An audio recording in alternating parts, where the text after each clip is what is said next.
மாற்கு எழுதிய நற்செய்தியிலிருந்து வாசகம். அக்காலத்தில் மறைநூல் அறிஞருள் ஒருவர் இயேசுவை அணுகி வந்து, அனைத்திலும் முதன்மையான கட்டளை எது என்று கேட்டார்.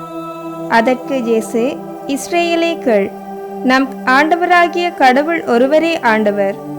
உன் முழு இதயத்தோடும் முழு உள்ளத்தோடும் முழு மனத்தோடும் முழு ஆற்றலோடும் உன் ஆண்டவராகிய கடவுளிடம் அன்பு கூர்வாயாக என்பது முதன்மையான கட்டளை. உன்மீது நீ அன்பு கூர்வது போல் உனக்கு அடுத்திருப்பவர் மீதும் அன்பு கூர்வாயாக என்பது இரண்டாவது கட்டளை. இவற்றை விட மேலான கட்டளைகள் வேறு எதுவும் இல்லை என்றார். அதற்கு மறைநூல் அறிஞர் அவரிடம், நன்று போதகரே, கடவுள் ஒருவரே, அவரை தவிர வேறு ஒரு கடவுள் இல்லை என்று நீர் கூறியது உண்மையே.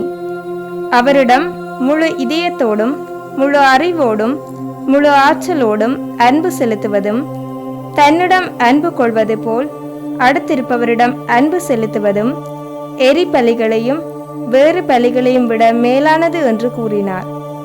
அவர் அறிவுத்திறனோடு பதிலளித்ததை கண்ட இயேசு அவரிடம், நீர் இறையாட்சியினின்று தொலையில் இல்லை என்றார். அதன்பின் எவரும் அவரிடம் எதையும் கேட்க துணியவில்லை. கிறிஸ்து வழங்கும் நற்செய்தி. கிறிஸ்துவே உமக்கு புகழ்.